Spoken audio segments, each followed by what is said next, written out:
Hey there guys, Nordic Warrior here, hope you guys are all having a good Sunday.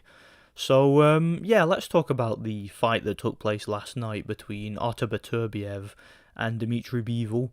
Of course, Artur Beterbiev defeating Dmitry Bivol by decision, becoming undisputed light heavyweight champion, blah blah blah, you know the deal.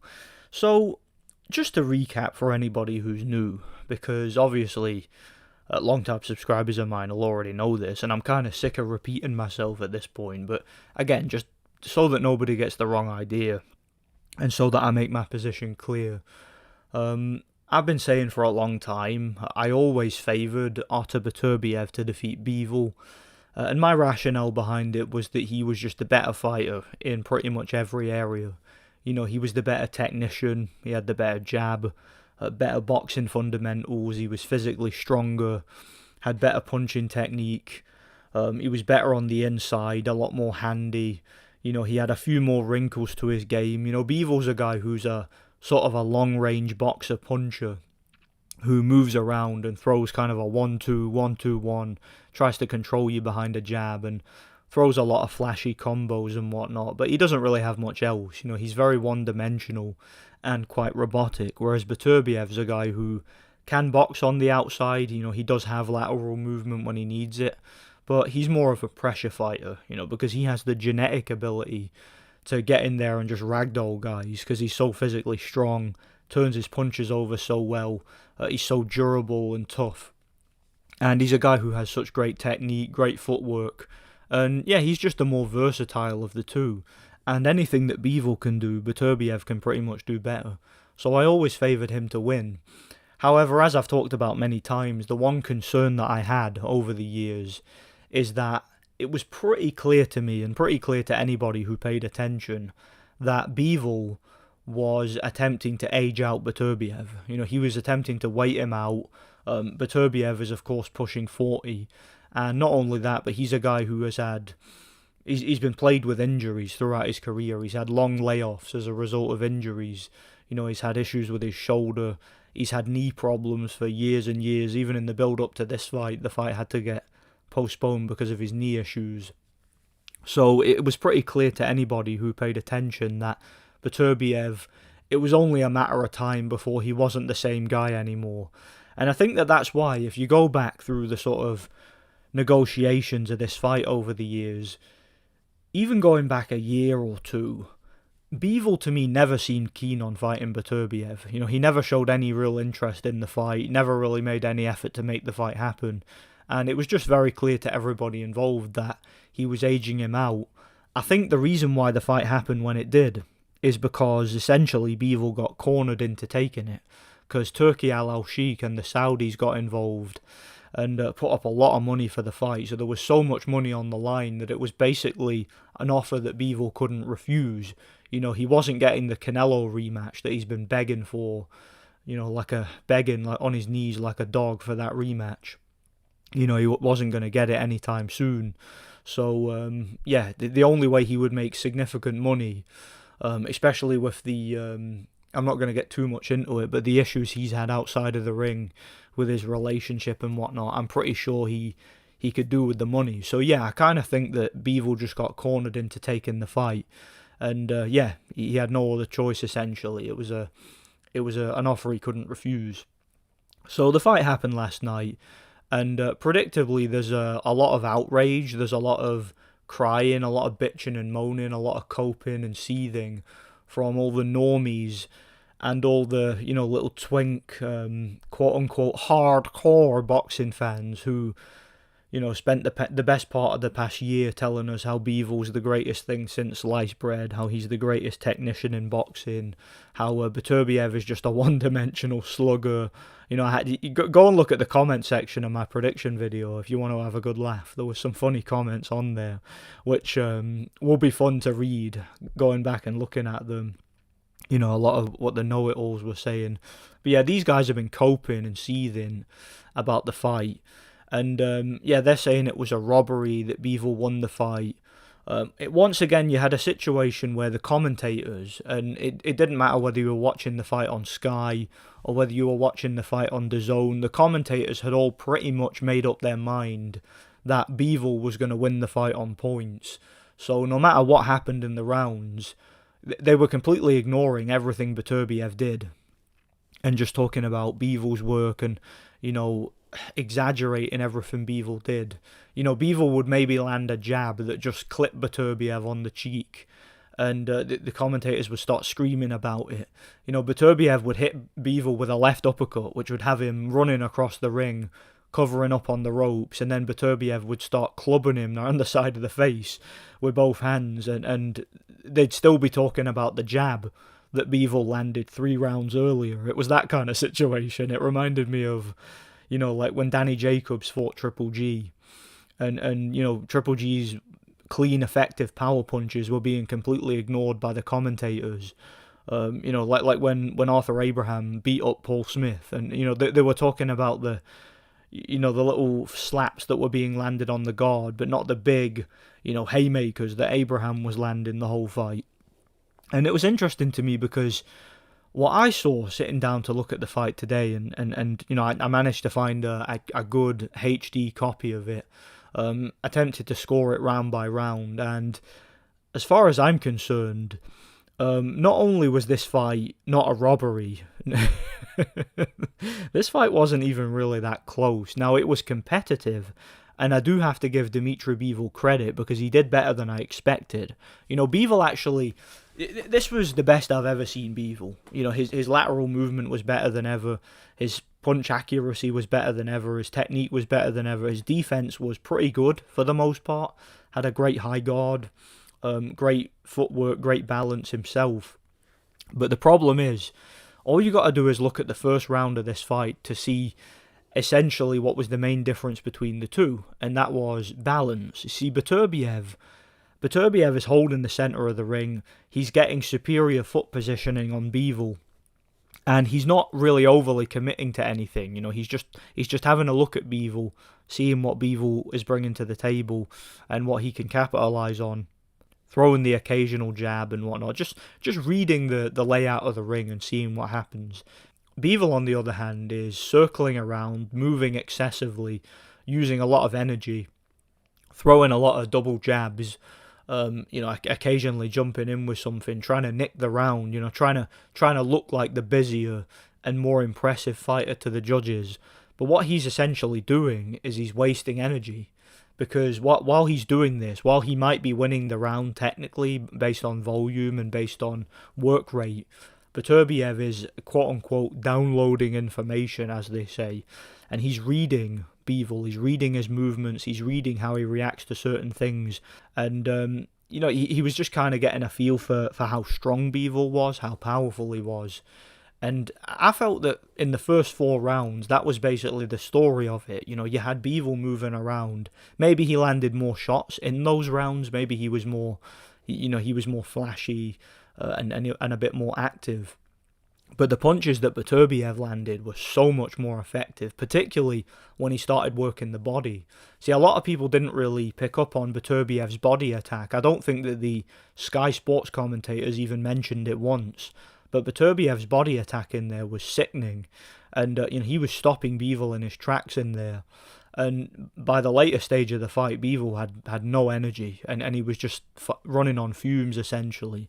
So yeah, the first 4 rounds, you could argue that Bivol may have won 2 or 3 of those rounds. But to be perfectly honest, it was inconsequential as far as I was concerned, because by the 4th round, Beterbiev completely took over the fight. He had Bivol in pure survival mode, throwing speculative, perfunctory punches that really had nothing on them. And then again, whenever Bivol would land anything, it wouldn't have any effect, because Beterbiev was just so much stronger and more durable. And whenever Beterbiev would land, Bivol would spend the next 20-30 seconds running around or clinching or something. And it was just for me, it was a quiet, comfortable and clear domination for Beterbiev. I thought he completely controlled the fight. He had Dmitry Bivol exactly where he wanted him the whole time. And he never really looked in any sort of distress. There was no real urgency from Beterbiev because there didn't really need to be. See, the commentators convinced people that Bivol was ahead by the mid-part of the fight. and that Beterbiev really needed to show them something to get back into it. I felt that Beterbiev just needed to do what he was doing, and eventually Bivol would crumble. Now, Bivol technically did crumble because in the last few rounds, like I say, he was in pure survival mode. He couldn't deal with the pressure, couldn't deal with the power. He needed to clinch. He needed to cover up on the ropes behind his guard. And it got to the point where Beterbiev was in such control that he was just like spamming the same punch with the same hand. Like he would throw like three lead uppercuts in a row and then a left hook, and he had no fear whatsoever for the counter from Bivol, because Bivol just couldn't hurt him. And that's what happens when you're so much technically better than your opponent, to where you can make fundamental mistakes like stand in the pocket and throw a triple uppercut and not have to worry about getting knocked out in response. Like that's how much Beterbiev was in control in there. And it's interesting because, again, I mentioned earlier some of the dumbass normie narratives about Beterbiev being this caveman and this slugger, and Bivol being this like classy, slick boxer, and how it's always the boxer that beats the brawler at this level, or the slugger at this level. And it's interesting because I did notice watching the fight that Beterbiev looked significantly slower and significantly less sharp than he has in the past. Like, this was not the same Beterbiev that fought Anthony Yarde. This is not the same Beterbiev that fought Callum Smith. This is not the same Beterbiev that fought Adam Dinez. This is not the same Beterbiev that fought Alexander Vozdik. Even early in his career when he fought Tavoris Cloud, I thought Beterbiev looked so much faster and so much quicker with his reflexes. And I think that's the main reason why Bivol was able to make it the distance, because even when Bivol was hurt, and when he was on the run and on the ropes, and when he was clinching or, having a real failed attempt to win an exchange with Beterbiev, Beterbiev just couldn't really find that sweet spot. He couldn't really find the target often enough to have any real serious effect and get the guy down, because just the state that Bivol was in for that last 3 rounds, I think that Beterbiev of old would have taken him out. In fact, I don't think the fight would have even gone 8 or 9 rounds if it had been prime Beterbiev. So, look, Beterbiev's 39, 40 years old, whatever he is. He's pushing 40 anyway, and he's been cutting weight and training hard for a long, long time. He's a career light heavyweight, a guy who fought as a heavyweight in the amateurs. So this guy's had a long career, hard career, and it's culminated with this fight. But I don't think we saw the best version of Beterbiev. But the reason why I'm bringing that up is because it just goes to show you what a great technical fighter Beterbiev is, and how much technically better he is than Bivol. The fact that even at pushing 40 years old, he was able to systematically break down and control and outbox and out-hustle Bivol to win the fight so clearly. Now, I'm sure there's going to be some normies who get... I mean, that's a funny thing with it. This video, what I'm planning to title it, I'm wondering if there's going to be some normies who are going to take the bait and who are going to get annoyed in the comments without actually watching the video and listen to what I have to say. And I guess that we'll find out from the comment section, won't we? But I digress. The reason why I wanted to bring all that up is because it just goes to show you that the narrative going into the fight was such nonsense. Like, it was so much nonsense. The idea that Bivol was the technically superior of the two, and that he was the more athletic of the two, and the more gifted, and the more talented, and the more skilled, and that Beterbiev only had a puncher's chance. He couldn't win on points. He could only win by knockout, is what people were saying. And, I had a couple of clowns saying things like, well, Bivol beat Canelo and Zurdo, and they are better than anybody that Beterbiev has fought. And I'm like, really? Are you sure about that? I had a couple of people saying that Canelo would knock out Beterbiev. Yeah, good luck with that. So it's funny how a lot of the normie dumbasses in the comment section must have made a real arse of themselves again. And it's funny because Dmitry Bivol, look, I like Dmitry Bivol. I've given him credit, as much credit as he's due in this video. Again, he surprised me. He did better than I thought he would. But Dmitry Bivol seems to be one of them fighters who has several contingents of fans who have jumped on him for very, very strange reasons. So first of all, you have the obvious, right? You have the Canelo fanboys who are just, these demented, obsessed weirdos who, they were hoping that Bivol would win because I guess in their mind, the way that they look at the sport, that would somehow help to increase Canelo's stock as a fighter. If his daddy, essentially, the guy who he got schooled by, was able to become undisputed and win that fight, that would have given them a little bit of a moral victory, I guess. The fact that, if Bivol was able to win the fight, that would have made them, or it would have helped them to sleep at night, I guess, is a good way to put it. There also seems to be this contingent of these very, very creepy, weird, ex-girlfriend-esque stalker types on YouTube. I don't know what it is. These weird, like, autistic fanboys on the internet who have this weird admiration for Dmitry Bivol. Like they kind of remind me of the fan base that Tyson Fury used to have. These weird, like, very, very strange, obsessed, autistic fanboys who just latched onto him for some reason and were obsessed with the statistics and the CompuBox numbers and all that rubbish. They would always bring it up in the comment section, the CompuBox and the statistics and how many jabs he lands per average compared to some of the other guys on the pound for pound list or whatever. Just a lot of like real nerd shit that you hear in the comments. And yeah, a lot of these guys, for whatever reason, seem to have really jumped on Bivol. I've noticed another contingent that seem to have jumped on Bivol is what we used to call Flomos, right? The Floyd Mayweather fans, all these boxing snobs who, felt if Floyd Mayweather wasn't your favourite fighter, then you were a casual, essentially. So they'll come in the comment section, and if you suggest that Beterbiev might be the better fighter technically, or he might be able to break down Bivol, or you give your argument for why you think Beterbiev will win, they'll call you a casual and say you don't understand the sweet science. Bivol is a sweet scientist, and Beterbiev is. You just like Beterbiev because you're a casual. Those are the classic Flomo types, the kind of guys who used to dick ride Floyd Mayweather.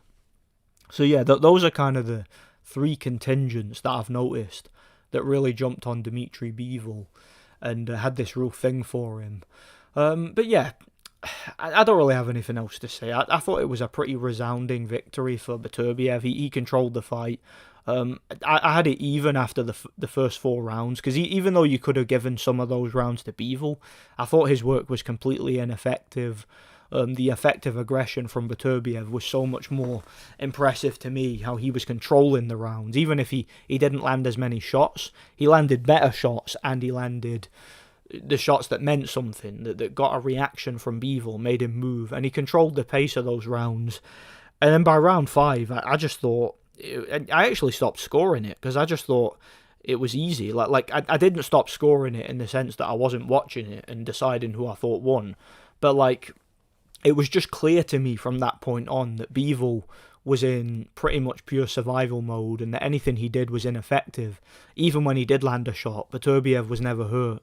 There was a moment when, I forget what round it was, it might have been round 7, where Bivol landed an uppercut, and Beterbiev landed an uppercut almost simultaneously, or right after, and Bivol was just on the run for the rest of the round, but the commentators were spending the rest of that round talking about the punch that Bivol landed, not the multiple punches he took after, and not the fact that he was clearly hurt and on the run afterwards. It was kind of like that. And I've noticed with a lot of these normie boxing fans, what they do is, when they watch a fight, and I've talked about this before, I've thought about making a video about this specifically, right? When they watch a fight, they're not actually watching the action and judging it for themselves. What they're doing is, they're listening to the commentators, and they're checking their Twitter feed, their social medias and whatnot, and they're essentially figuring out what the general consensus is surrounding the fight. So like I say, they're listening to what the commentators are telling people, and they're reading all the posts on Twitter, you know, who all the idiot normies who don't know their arse from their elbow and don't have a single clue how to score a fight, how they think the fight's going, and they just run with it. They just copy each other. You know, we see this all the time in boxing, and that's why so many normies are calling this fight a robbery. When, let's be honest, they were probably watching it while scrolling through Twitter and just listening to the commentators and not really paying attention. And even if they did pay attention, these are normies, so they're not really known for their intellect, are they? They wouldn't have a clue how to accurately score a fight anyway.